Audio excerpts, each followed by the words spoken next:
আমার স্বামীর নাম শামসুল হক। আমার স্বামীর দিন মজুরি একটা জায়গা কিনছিলাম কামরাঙ্গীচর। অনেক 10 বছর ধরে জায়গা নিয়ে ঘুরি, কোনো ইয়া পায় না। এমপি মন্ত্রী সব জায়গা গেছি, প্রধানমন্ত্রীর কাছে বন্ধ গেছি, কোনো লাভ হয় নাই। কোর্টের রায় আছে আমার, আমি একখানা জায়গা গেছি 10 বছর ধরে ঘুরি, কোনো ফায়দা হয় নাই।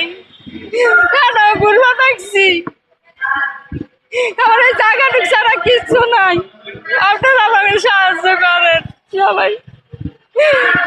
আমি কোনারে স্যার সাংবাদিক ভাইয়েরা বোনেরা আমাকে সাহায্য করেন। হ্যাঁ, আপনার হেল্প চাই আমরা। আমি 10 বছর ধরে জায়গার পিছিয়ে ঘুরি, অনেক কষ্ট করে একখানা জায়গা কিনছি আমি কামরাঙ্গীচরে।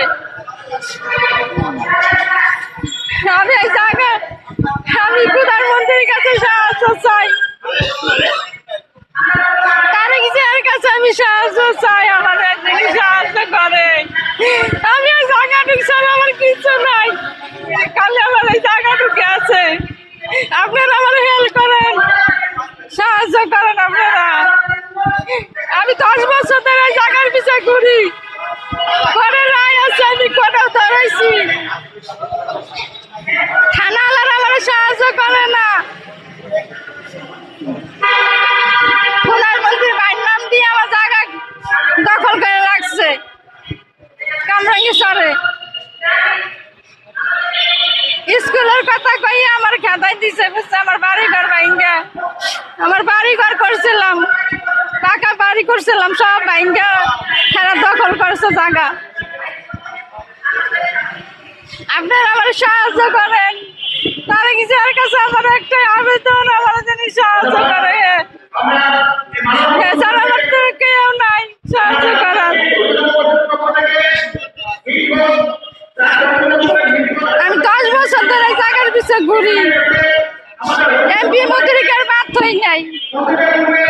স্বরাষ্ট্রমন্ত্রীর কাছে গেছি, প্রধানমন্ত্রীর কাছে গেছি, রাষ্ট্রপতির কাছে গেছি, ওবায়দুল কাদেরের কাছে গেছি, সবার কাছে গেছি, সব কাগজ আছে আমার কাছে। আমার কোর্টেতে রায় পর্যন্ত দিয়েছে, তারপর আমি জায়গার কাছে যাইতে পারি না।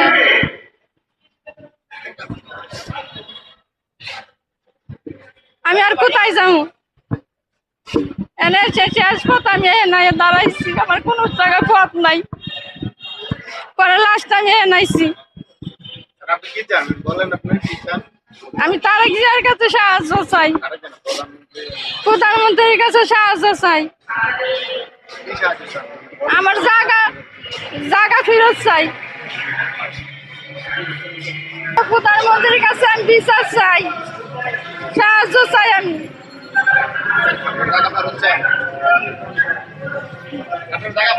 হ্যাঁ, আমার জায়গা ফেরত চাই, আমার জায়গা জেনে ফেরত।